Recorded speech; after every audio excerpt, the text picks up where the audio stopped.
அப்பாவுக்கு என்னாச்சுன்னு பயமா இருக்கு சுரேஷ். நான் இருக்கேன் மதி, கவலைப்படாதே. அப்பாக்கு ஒன்றும் ஆகாது. Love you Suresh. Love you Mathi. இப்போ கொஞ்சம் நிம்மதியா இருக்கு. எல்லாம் சரியா போகும். சுரேஷோட அப்பா மெடிக்கல் செக்கப் பண்ணிரணும் அப்படின்னு சொல்லிட்டு வீட்டுக்கே வர சொல்லாருங்க. என்ன ஒரு ஆணவங்க! காசு பணம் எவ்வளோ கூட வரும்னு சொல்றாங்க. ஆனாலும் பரவால்ல. ஆஸ்பத்திரிக்கு போறத விட இங்க தான் வச்சு பண்ணுவேன் அப்படின்னு ஒரு திமிருல பண்றாங்க பாருங்க. அன்புல பண்ணலாங்க. பாக்கியராஜும் அது ஒரு கூமுட்ட சரின்னு சொல்லிருது. உடனே நானும் பண்ணிக்கிறேன். உனக்கு அப்புறம் பார்த்துக்கலாண்டி. இது அத விட ராகவனும் சுயநலமா இருப்பாரு போல இருக்குங்க. இந்த லட்சுமிய கூட நம்பிடலாம் போல இருக்கு. ராகவன நம்புறது தான் பயம். ஆனா 2 2 ஆப்பதான் 2 கலண்ட ஆப்பதான்.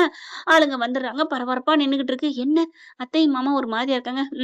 மெடிக்கல் செக்கப்புக்கு வீட்டுக்கு வர போறாங்களாம். ஐயோ! அக்கா அது நெறைய காசு வருமே அப்படிங்கிறாங்க. யாரு கேட்க போறா? பாக்கியராஜ் நீ தான் இப்ப ப்ரமோஷன் ஆயிடுச்சே, சம்பளம் நெறைய வாங்கியிருப்பியே, வீட்டுக்கே கூப்பிட்டு வச்சு எடுன்னு சொல்லியிருக்காங்களாம். இவருதான் நம்ம ஆளுதான். அப்படியே இளகுன மனசாச்சே. அ ஏன் அவர்ட்ட கேட்க வேண்டியதுதானே. யாரு? உன் புருஷன்ட்டயா? ஆமா அப்படிங்கிறாங்க மதி. உன் புருஷனா? சரியான ஆளு. நல்லவன் தான் இல்லைன்னு சொல்லல. காச கை என்னமோ சொல்லுவாங்கல்ல, கை பண்ட கருணக்கிழங்குன்னு அந்த மாரி தெரியுமா? அப்படின்னு மலர் சொல்லிட்டு இருக்கையில ஆள் வந்துட்டாங்க வா வா அப்படிங்கிறாங்க.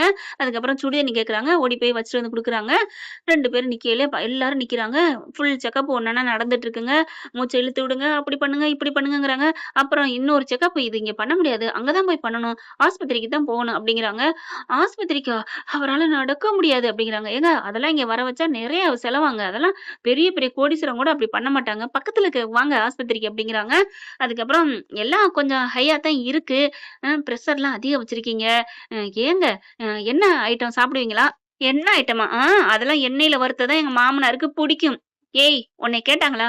டாக்டர்ட்ட எல்லாத்தையும் மறைக்காம சொல்லிரணும். அப்படின்னு சொல்லியிருக்காங்கல்ல பெரியவங்க அப்படின்னு மலர் சொல்ல, உனக்கு வர வர திமிரு வச்சு போச்சுடி அப்படின்னு சொல்லிட்டு எல்லாத்தையும் குடுக்குறாங்க, பாக்குறாங்க. சரிங்க அந்த செக்கப் அங்க கூட பண்ணிக்கிறோம். அப்புறம் எனக்கு நீங்களும் அங்க வந்து பண்ணிக்கலாமே. நாளைக்கு எப்படியும் வரத்தான் போறீங்க. அங்கே பண்ணிக்கலாம். இல்ல எனக்கு இங்க வந்து பண்ணுங்க. அவருக்கு மட்டும் இங்க வச்சு பண்றீங்கல்ல. ஏம்மா உடம்ப செக்கப் பண்ண போறோம். அதுக்கு எங்க இருந்தா என்ன? நம்ம ஆரோக்கியம் தானே முக்கியம். ஏம்மா இங்க வந்தா நெறைய செலவாகுமா? பாவம் தானே. இப்பயே பாருங்க ரூ. 1,00,000 வந்துருச்சு. என்னது 1,00,000மா? இதுக்கு போயா? ஆமா. அங்கே வந்தீங்கன்னா 50,000 தான் வந்திருக்கும். ஐய்யய்யோ! அப்படியா? அப்பவே சொன்னாரு. கேட்டீங்களா அத்த? விடுடி பெத்த தகப்பனுக்கா 1,00,000 பெரிய காசு ஒண்ணும் இல்ல.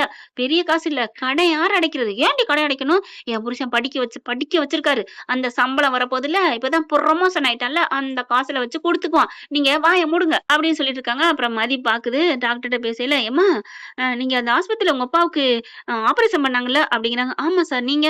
"நானும் அங்கதாம்மா இருந்தேன். இப்ப அப்பாவுக்கு நல்லா இருக்கா? ஏன் இந்த வாரம் செக்கப்புக்கு வரல?" அப்படிங்கிறாங்க. "அப்படியா? தெரியலையே. நான் இங்க வந்து இருக்கனே." இதுக்கு தான் ஆம்பள பிள்ளையா இருந்தா அங்கேயே இருப்பாங்க, பார்த்துருப்பாங்க. ஆம்பள பிள்ளைங்க மட்டும் என்னத்த பார்க்குறாய்ங்க? 10 வாட்டி சொன்னா பார்க்குறாய்ங்க. உடனே பாக்கியராஜ் பார்க்குறாரு. ஏம்மா? நீங்க நைட்டு சொன்னோனே நான் காலையில ஆள கூட்டு வரலையா? ஏன் இப்படிலாம் பேசுறீங்க?" இல்ல பாக்கியராஜ் நான் பொதுவா சொன்னேன்." சுரேஷுக்கே கோவம் சுர்ருங்குது. "அண்ணன் இப்படி பண்ணிட்டு இருக்க. ஏம்மா இப்படிலாம் பேசிட்டு இருக்கீங்க?" "டேய் நீ இப்ப வர வர ரொம்ப பேசுறடா." "நான் ஒண்ணும் பேசலம்மா. உண்மைய சொன்னா உங்களுக்கெல்லாம் கசக்குது." அப்படிங்கிறாங்க. அதுக்கப்புறம் மதிகிட்ட பேசுறாங்க அந்த டாக்டர். "டாக்டர் எங்க அப்பாவ கூட்டிட்டு வரட்டுமா ஆஸ்பத்திரிக்கு? இல்ல நீங்க எங்க அப்பா போற வழியில செக்கப் ஒரு ஒரு இது சாதாரண ஒரு செக்கப் பண்றீங்களா?" அப்படிங்கிறாங்க. பண்றேம்மா. இங்க இருக்குது. அதோட சேர்த்து அங்கேயே பண்ணிட்டு போறோம். அதனால என்ன இருக்கு? இங்க வந்ததோட வந்தா கணக்காயிக்கிறோம்." அப்படிங்கிறாங்க. "என்னது? இங்க வந்ததோட கணக்கா? அதெல்லாம் வேணாம். அப்புறம் காசு கூட வரும்." "அம்மா இந்த 1,00,000த்தோட முடிஞ்சு போயிருமா? நாங்க அவர பார்க்க போறோங்கிறக்காண்டி உங்ககிட்ட 5,000 10,000 கேட்க போறதில்ல." அப்படிங்கிறாங்க. அப்படியா? இருந்தாலும் ஏய் நீ எதுக்கு பார்க்குற?" "ஏன் அத்த? அவ பார்த்தா என்ன? இங்க பாரு மலரு, நீ பேசாம இரு. நீ அமைதியா இருந்த. அது அப்ப. அந்த காலம். இப்ப வர வர ரொம்ப வாய் பேசுற. அவளே பேசட்டும். இங்க பாரு மதி, நீ எதுக்கு போற? அவங்க வீட்ல உன் தங்கச்சி இல்லையா? உங்க அம்மா இல்லையா? அவங்க பார்க்க மாட்டாங்களா என்ன?" "என்னத்த? இப்ப இங்க தான் எல்லாருமே இருக்காங்க. ஏன் பாக்கியராஜ் மட்டும் வந்து உங்கள பார்க்குறாரு? அவங்கவங்கன்னு பார்க்கணும் தானே! அது மாரி நான் அந்த வீட்டுக்கு மூத்த பிள்ளையா இருக்கேன். நான் பண்ணித்தான் ஆகணும்." அப்படிங்கிறாங்க. இதெல்லாம் சரிப்பட்டு வராது. என்ன நெனச்சுட்டு இருக்க? இந்த வீட்டு காசுல அங்க பார்க்குறியா? என்ன?" அப்படிங்கிறாங்க. "என்ன? இந்த வீட்டு காசுல அந்த வீட்ல நான் பண்ணனா? நான் எப்ப பண்ணேன்? என்ன பண்ணேன்? ஊரா நெய்ல நீ என்னடி பண்ண பார்க்குற? இங்க பாருங்க, நான் அப்படிலாம் பேசல. இதெல்லாம் பேசாதீங்க தேவையில்லாம." அப்படிங்கையில சுரேஷ், "அம்மா வாய கொஞ்சம் சும்மா இருங்களேம்மா. அவர் தான் காசு கேட்கறேங்கிறார்ல." இல்லடா சுரேஷு, அவரோட இவளும் போயிட்டான்னா, இங்க வீட்ல வேல கிடக்குல்ல." "அத்த இத்தன நாள் அவ தான் வேல பார்த்துட்டு இருந்தாளா? இந்த வேல பூரா நம்ம வேல தானே. நான் பார்த்துக்கிறேன். அவ வேல ஒண்ணும் இல்ல. நான் பார்க்குறேன்." அப்படின்னு மலர் அடிச்சு சொல்ல, இதுகளெல்லாம் யாரு திருத்துறது? லட்சுமி ஆளாளுக்கு புடுங்கி எடுத்து வைக்குதுங்க. ஒண்ணும் பேச முடியல. அந்த டாக்டர்ட்ட நானும் கிளம்புறேன்னு சொல்லல கரெக்ட்டா பார்க்குறாங்க. இதெல்லாம் சரிப்பட்டு வருமா? இதெல்லாம் நல்லாவா இருக்குங்கையில ரேவதியும் தங்கராஜும் வராங்க. "மாப்பிள வாங்க வாங்க." என்ன செக்கப்னு சொன்னீங்க? என்னாச்சு? மாமாவுக்கு நல்லா இருக்கே! ஒண்ணும் இல்லையே! ஒண்ணும் இல்லையே!" அப்படிங்கிறாங்க. இப்படி இருக்கணும் மருமகன்னா, இப்படி இருக்கணும் மகன பாரு எப்படி பார்க்குறாங்கன்னு. 1000 இருந்தாலும் பொம்பள பிள்ளைங்க தான் இருக்காளுகளே வந்தவளுக. எங்கள விட்டுட்டு அப்படியே தப்பிச்சு ஓட பார்க்குறாளுக அப்படிங்கையில அப்பதான் பார்க்குறாங்க. இப்ப சொன்னீங்களே அத்தை, மதி சும்மா இருக்கலங்க. மருமகன்னா இப்படி இருக்கணும், மகன்னா இப்படி இருக்கணும். அதே மாரி தானே எங்க அம்மா, அப்பாவும் சொல்லணும். அப்படி சொல்லணும்னா, உங்க புள்ள அங்க பார்க்கணும்ல, தாங்கணும்ல. ஆனா அவரும் பார்க்க மாட்டாரு. நானும் பார்க்கக்கூடாதுன்னா என்ன அர்த்தம்? இந்த வீட்ல என்ன ஒரு பிரச்சனைனாலும் முட்டு குடுத்து தூக்கி தாங்கி நிறுத்துறதுக்கு ஓடி வர்றாங்களே அண்ணே, அண்ணனும் வர்றாங்க, ரேவதியும் வர்றாங்க. அப்படி இருக்கையில அந்த வீட்டுக்கு நான் தானே போகணும். அப்படிங்கையில ஆடி போகுது. ஏய்! என்ன இப்படி பாயிண்டா பேசுறாளே மலரு. இவ சரிப்பட்டு வர மாட்டாடி. இவகிட்ட உஷாரா இருந்துக்கடி.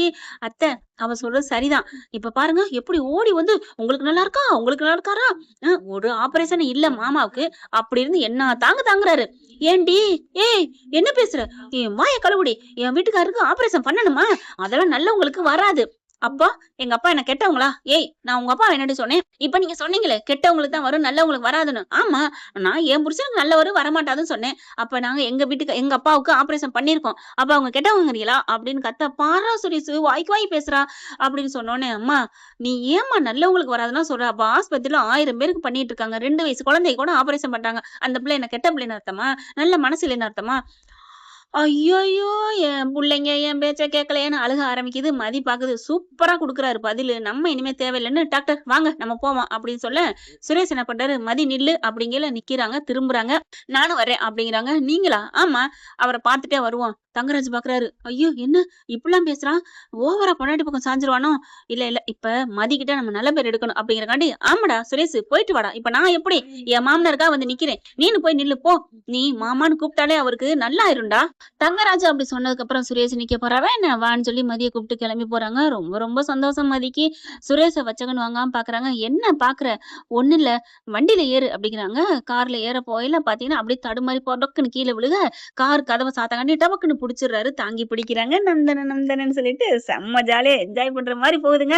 அங்க போனாலும் மருமையன் வந்தாருன்னு அவ்வளவு ஒரு சந்தோஷப்படுறாங்க. மாமா செக்கப் புக் பண்ண வந்திருக்கோம் அப்படின்னு சுரேஷ் சொன்னோன்னு அவரே கீழே விழுகிறாருன்னா பாத்துக்கங்களேன். என்ன ஃப்ரெண்ட் இப்படி போனா நல்லா தானே இருக்கும். பார்க்கலாம் என்ன நடக்க போகுதுன்னு. இந்த பதிவு உங்களுக்கு பிடிச்சிருந்துச்சுன்னா உங்க பொண்ணான கையில ஒரு லைக்க போட்டு சப்ஸ்கிரைப் பண்ணி ஆதரவு கொடுங்க. அன்பு உறவுகளே. Thank you friends. இந்த வீடியோ உங்களுக்கு பிடிச்சிருந்தா தயவு செய்து லைக் பண்ணுங்க. இன்னும் அப்டேட்ஸ்க்காக சேனலை சப்ஸ்கிரைப் பண்ண மறக்காதீங்க. நம்ம கிட்ட இருக்க எல்லா சேனல்ஸோட லேட்டஸ்ட் வீடியோ அப்டேட்ஸ்க்காக மேல ரைட் சைடுல காட்டுற லிங்கை கிளிக் பண்ணி வாட்ஸ்அப் குரூப்ல ஜாயின் பண்ணுங்க. உங்களிடம் விடைபெறுவது நான் உங்கள் மெஹர்.